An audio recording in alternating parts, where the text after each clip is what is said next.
Hey everybody, welcome back to our Liberty House. My name is Beth, this is my husband Lucas, Hey. and we run this channel. So if you're new here, welcome, and if you have been around for a little while, welcome back. What we're going to go over today is how to revive a compost pile that's maybe been neglected. You know, summer gets busy, you're traveling, it's too hot, nobody wants to go turn a compost pile, so you kind of just pile things in.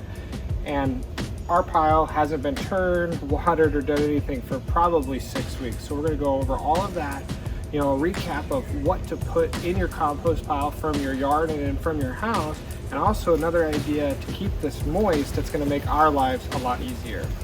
Let's get going.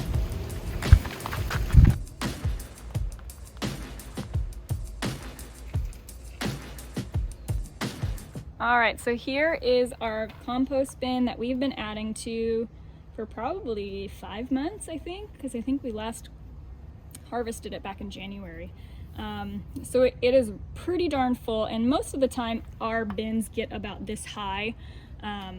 So it's going to be a challenge for us to turn this. But before we get to reviving this bin, I just really quick want to recap some of the composting basics. So a lot of people might argue, you might hear a lot of different things on how much greens versus browns or carbons versus nitrogens to add into your compost bin. And quite honestly, we have never measured or been really particular about adding enough of one or the other, and we haven't had very many problems, if any. But a lot of what we add to the garden compost bin is going to be a lot of our garden clippings, like our tomato leaves, things like that. We also add a whole lot of, every time we mow, we put in our grass clippings. So that's a lot of the quote-unquote browns that we add to. We also save we're coffee drinkers, and we save all of our coffee grounds, which is considered a brown. And then we also add in paper shreddings, which is a really easy way for urban gardeners to get more browns added to your compost bin. And like my husband just pointed out, grass clippings is technically more nitrogen or more green than browns, but once it dries out, it does turn into brown. So that adds that to our compost bin. The greens are going to be your kitchen type delight, which that's disgusting, but we save everything we use in the kitchen that's non-meat or so any of our vegetable cuttings and things like that, we put into a kitchen compost bin that we bring out here every couple days. So that's kind of how we use our compost bin and what we put in there. And again, like I've said, even some cat hair you can put in there.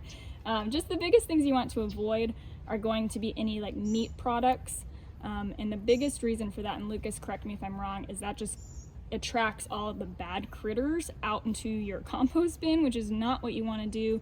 There are different ways to compost your meat products and bone scraps, but we don't do that, so we're not going to tell you one way to do that or not. So all right, well, let's get to turning. We're going to add the rest of this, and Lucas will start talking about kind of how to manage your compost bin.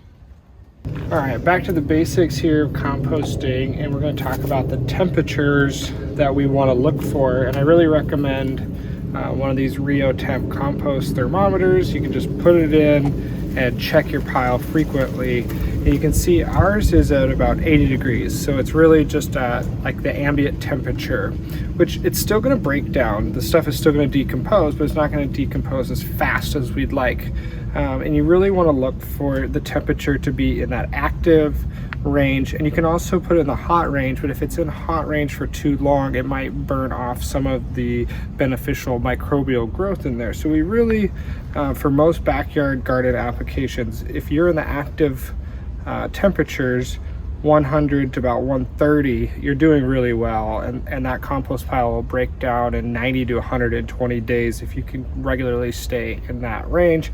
But this pile's not. So what we're going to do is we're going to try to bring it back to life with a couple turns, water, and maybe even a little supplement, you know, kind of a compost starter from EB Stone Organics. So let's get going. All right, basic compost maintenance. Your pile needs to be turned you know, ideally once a week. And if you can't do it once a week, try to get to it every other week. But the more you do this, the better it's going to be to bring all of the unbroken down materials into the broken down material. So that's kind of what we're doing. We're pulling from the outside, mixing it in, and that's where all that microbial growth is breaking down all the uncomposted materials. So you'll see here, this pile hasn't been turned, so we'll have layers, and there's going to be some broken down good compost at the bottom, and we're going to try to turn this whole thing over and mix in all of the unbroken down stuff, and then we'll get it wet with a hose and kind of layers, because you know the compost piles and those microbes need moisture to operate efficiently. So what you're going to need is just probably a pitchfork. Shovels work, but I'd recommend, you know, getting something like this, because you could use the teeth to really aerate and bring that oxygen into the pile and break up some of the stuff that gets really clumped up. And then we're just going to need a hose. Our compost bin we designed here, it's 2 3-foot by 3-foot cubes, which is the ideal size, minimal size for a compost pile. And we like the 2-bin system. We'll link our video on how to build this system and why we think it's the best way for a backyard composting bin down below. Make sure you guys give us a thumbs up on this video and subscribe to our channel and check out all of our backyard gardening stuff. All right. Comes off, and this is totally going to be a workout, and it's probably going to get messy, and we'll have to scoop everything back in. That's why you should do this more often. All right, let's see.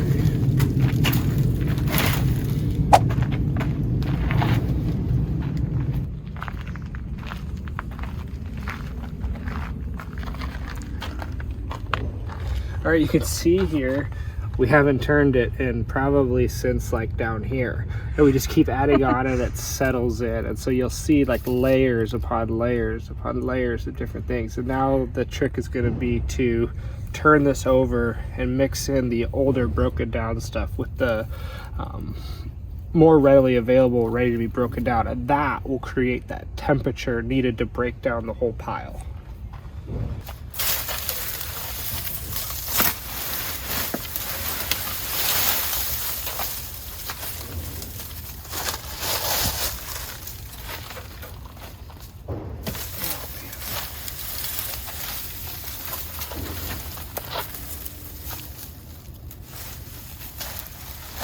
You need to see how dry it is. It's just not conducive when it's that dry to composting. So we really need to just turn this thing over and get it wet.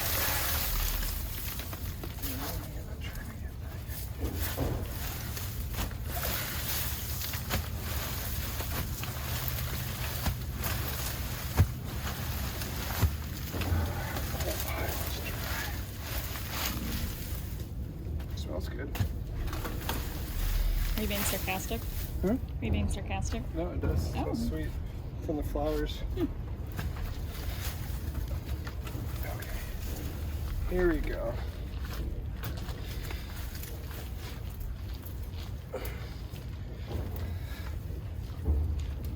You can see even the laziest of composting, it still breaks down. There's still soil at the bottom of it. So this is good compost. You can see it's all down here at the bottom.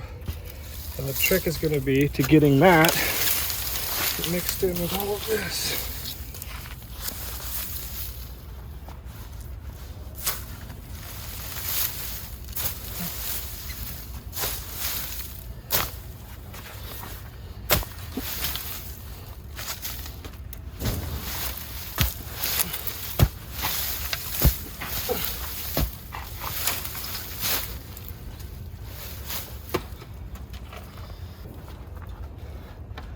All right, this is pretty mixed up, and I'll keep mixing, and what we're gonna do is we're gonna water in layers.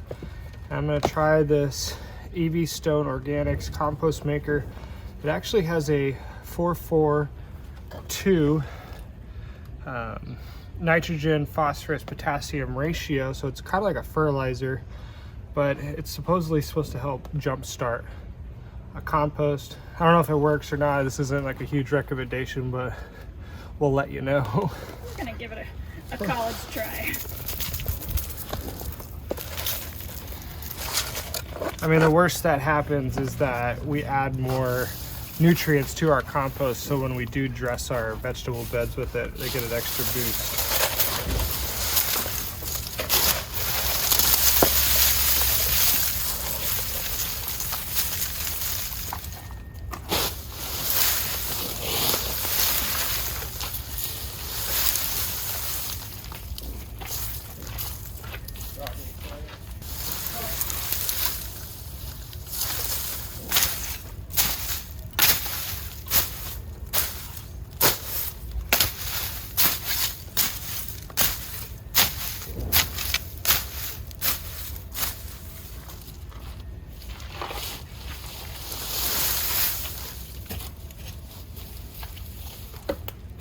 Now scoop out water. Mm-hmm.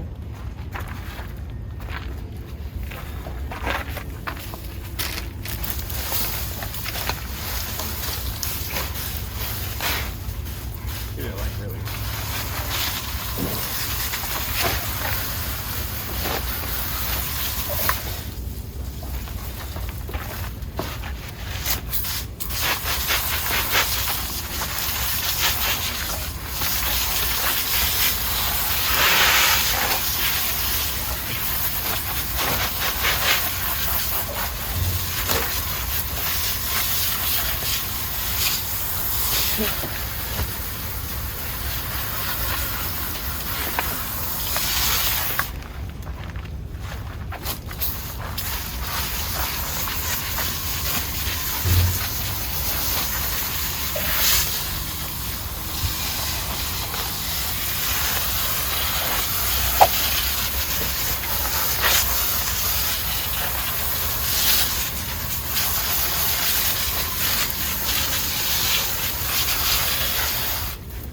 So like I said earlier, water is a big component into making sure your compost pile stays active.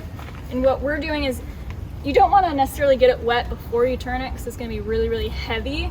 But once you give it a good turn and kind of chop it up, like what we were doing earlier, then you want to get the hose out and make sure each layer then gets watered.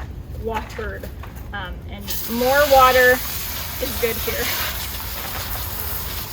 You want it to be the consistency of like a wrung out sponge, like a wrung out kitchen sponge. So get it pretty wet, and then you don't need to water it again until it starts to dry out, but you want to try to maintain some level of moisture. It just helps all of that decomposition continue. I'm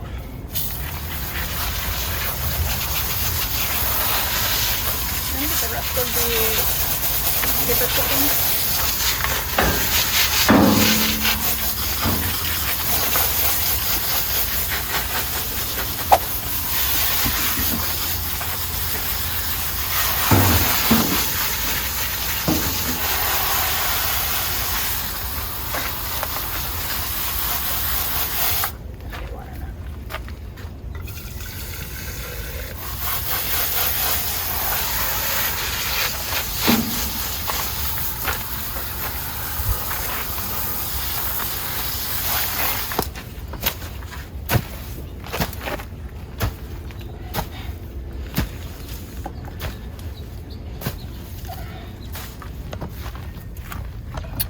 Once you have, the compost pretty well mixed, this is a technique you can do just like once it's, a weekly thing.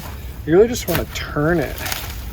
And we're using the spikes to aerate the pile and introduce oxygen to get that aerobic metabolism, basically, to break down, get all these bacterial growth, some oxygen, and break down this pile.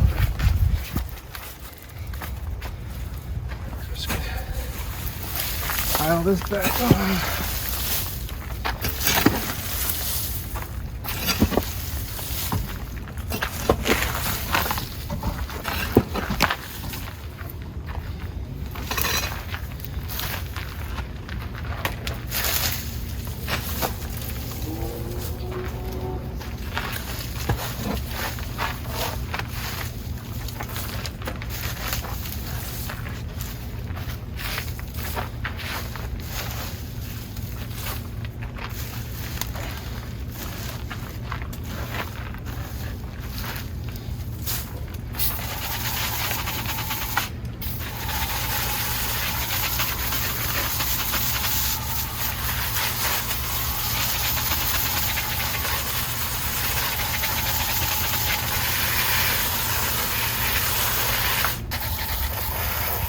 Now that's a pretty good mixed pile without having to pull it all completely out. And if you remember earlier, you could see defined layers, and now it's a more uniformed, homogeneous, if you will, mix. Homogeneous, is that the word of the day? It's the word of the day.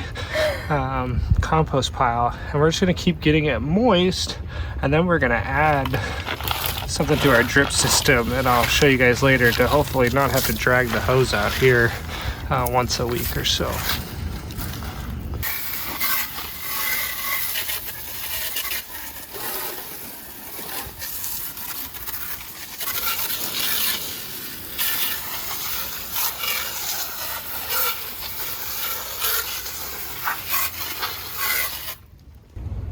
So here in Sacramento, it gets really hot during the summer and it doesn't rain. So we haven't had rain in months.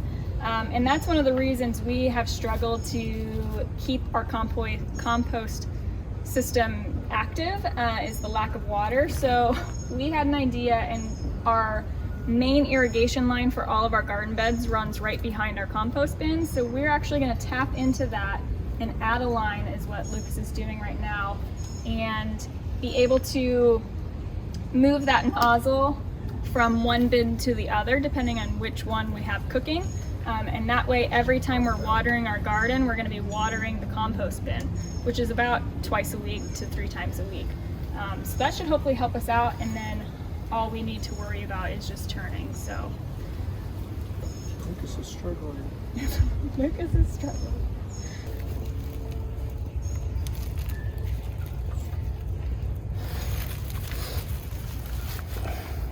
What I'm going to do is I'm going to make sure this line is big enough to be in the center of whichever one we're actively composting. And then we'll put this mister on.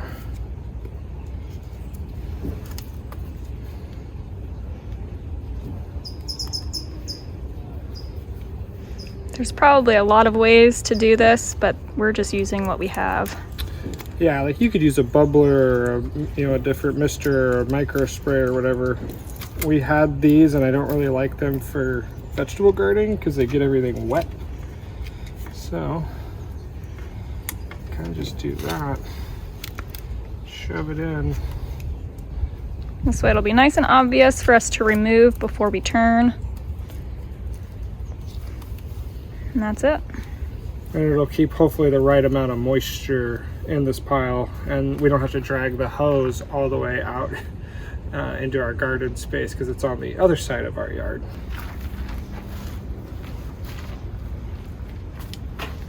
All right, well that's it. Thanks for watching this video with us. Make sure you guys, like I said, give us a thumbs up and hit that subscribe button. Check out the rest of our channel for more backyard garden, DIY, and compost content. See you next week. See ya. You see it? It's been 2 days and just came back and put our compost thermometer in. And if you remember, we were down here at like 90 degrees. And just in 2 days with turning and watering, we're already up at 120 in the active composting zone, which is perfect. And that's where we're going to keep it.